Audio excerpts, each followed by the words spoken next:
Panorama group, जो सोचता है वो करता है। आपके अपने सपनों का आशियाना। नीतीश कुमार ने जब प्रधानमंत्री नरेंद्र मोदी को चिट्ठी लिख करके अयोध्या को सीतामढ़ी से जोड़ने की बात कही थी, तब ये बातें कही जा रही थी कि नीतीश कुमार आने वाले 2025 के चुनाव की तैयारी कर रहे हैं। लेकिन इसके बाद जो चीज़ें सामने आ रही हैं वो काफ़ी कुछ कह रही हैं। कहानी ये है कि नीतीश कुमार को लेकर के, और नीतीश कुमार 2024 चुनाव के बाद जिस तरह से अचानक से केंद्र की राजनीति में एक मजबूत दावेदार के रूप में सामने आए हैं, उसके बाद से नीतीश कुमार की जो एक्टिविटी है उसको लेकर के सवाल कई खड़े हो रहे हैं। एक तरफ ये कहा जा रहा है कि क्या नीतीश कुमार केंद्र की सरकार को सत्ता से बेदखल करवाने के लिए काम कर रहे हैं, या फिर क्या नरेंद्र मोदी को समर्थन कर रहे हैं तो उसके बदले में बिहार को कुछ मिलेगा। बिहार को जो कुछ भी मिल रहा है वो आपके सामने है, लेकिन इन सभी बातों के साथ बिहार की जो वर्तमान स्थिति है और जो आंकड़े हमने आज आपको बताए हैं, उन आंकड़ों ने काफ़ी चौंकाया है। 20 वर्ष तक शासन करने के बाद भी यदि बिहार की स्थिति ये हो तो निश्चित रूप से कहीं ना कहीं चिंता का कारण जरूर है। इन सभी बातों को लेकर के जहां एक तरफ विपक्ष भी नीतीश कुमार को घेरने में असफल नजर आ रहा है, वहीं एक बड़ी भूमिका प्रशांत किशोर ने शुरू कर दी है। प्रशांत किशोर ने जनसुराज अभियान के माध्यम से लगातार यात्राएं की है और यात्राओं के बाद अब 2 अक्टूबर को वो अपनी पार्टी का भी अनाउंसमेंट करने वाले हैं। इन सारी बातों को लेकर के वो लगातार अभी भी यात्रा में है और इसी दौरान उन्होंने जम करके नीतीश कुमार और नीतीश कुमार की नीतियों का बखिया उधेड़ दिया। आपको बता दें कि उन्होंने कहा कि अब सत्ता से हटने का नाम नहीं ले रहे हैं और भाजपा भी उन्हें हटाने में असमर्थ है। यानी सीधी तौर पे उन्होंने ये बातें कही है कि नीतीश कुमार अपना अंगद की तरफ पैर जमा करके बिहार के सीएम की कुर्सी पर बैठे हुए हैं। न तो वो हटना चाहते हैं, न भारतीय जनता पार्टी के पास उनको हटाने की कोई ताकत है, कोई सामर्थ्य है, और अगर हटाती है तो भारतीय जनता पार्टी को पता है कि क्या हो जाएगा। बिहार की जनता ने नीतीश कुमार को इतनी ताकत दी कि वो केंद्र की सरकार, जिसको लेकर के लगातार वो 10 साल से चुप बैठे हुए थे, उस सरकार को अपने हिसाब से बिहार के विकास के लिए लगा सकें। लेकिन नीतीश कुमार ने ऐसा कुछ भी नहीं किया।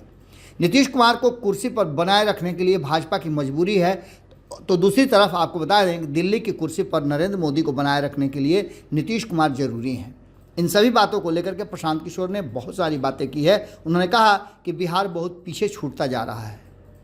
नीतीश कुमार पर निशाना साधते हुए प्रशांत किशोर ने कहा है कि जनता और उनके कामकाज से नाखुश है और यह असंतोष अगले चुनाव में साफ दिखाई दे रहा है। नीतीश कुमार भी इस बात को समझ रहे हैं, भारतीय जनता पार्टी भी समझ रही है और बाकी के लोग भी समझ रहे हैं। बिहार की जनता इस बार माफ़ करने वाली नहीं है। जो नए राजनीतिक समीकरण बिठाए जाने लगे हैं उसको लेकर के जनता आश्वस्त है। विकास के लिए कोई ठोस कदम नीतीश कुमार के द्वारा नहीं उठाया जा रहा है। उन्होंने यहाँ तक कह दिया कि प्रधानमंत्री के बगल वाली कुर्सी पर बैठे तो रहते हैं, अपनी ताकत भी दिखाते हैं, लेकिन होता क्या है इसका। दिल्ली दरबार को बिहार में विशेष रूप से कुछ करने के लिए वो तैयारी नहीं कर पाते हैं। प्रशांत किशोर ने कहा कि बिहार में मेन पावर है, सब कुछ है। हम एक तरह से फैक्ट्री कहे जाते हैं कामगारों की, लेकिन हमारे यहाँ ही फैक्ट्री नहीं है। ऐसी स्थिति में बिहार पिछड़ेगा नहीं तो और क्या होगा। प्रशांत किशोर ने इस सवाल का जवाब नीतीश कुमार से मांगा है। उन्होंने आम लोगों से भी पूछा है कि क्या अपने किसी समाचार पत्र में यह खबर देखी है कि नीतीश कुमार बिहार के लिए किसी ज़िले में फैक्ट्री लगाने की मांग कर रहे हों।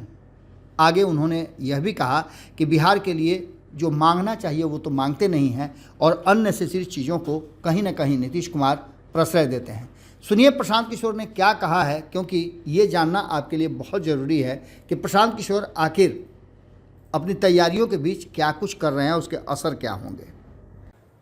कि नीतीश बाबा अब जाएंगे नहीं। अब भाजपा वाले चाहे भी तो नीतीश जी को हटा नहीं सकते और बिहार की जनता नीतीश जी को हटाने के लिए कमर कस के बैठे हुए। अब भाजपा वालों की हालत जो है आपको समझ लीजिए। दिल्ली बचाना है तो नीतीश जी को कुर्सी पर बैठाए रखना है, और नीतीश बाबू को कुर्सी पर बैठाए रखना है तो बिहार छूट जाना है। बताइए, आप सब लोगों ने टीवी पर देखा होगा, प्रधानमंत्री के बगल में कौन बैठा है? बिहार का मुख्यमंत्री। बिना हम लोगों की ताकत के दिल्ली में सरकार नहीं बन सकती है। लेकिन नीतीश बाबू ये नहीं बतिया रहे हैं कि भैया ऐसा व्यवस्था बनाओ कि गुजरात में फैक्ट्री लगे, चाहे नहीं, पहले मोतिहारी, छपरा, गोपालगंज में फैक्ट्री लगे।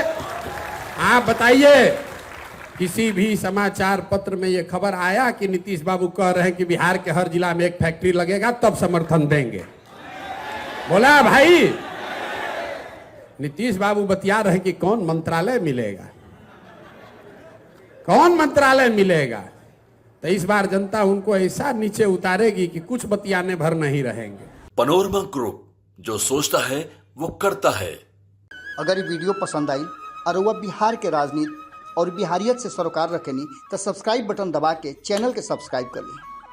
ओजे एगो घंटी बा, ओकरा बटन दबा देला से कुल सटीक और मारक खबर रुआ मुफ्त में मिल जाई। अगर रुआ पत्रकारिता के हमनी के नया प्रयोग में सहयोग कर चाहतानी तो ज्वाइन बटन दबा दी। पेटीएम नंबर नोट कर ली 9386816700। धन्यवाद।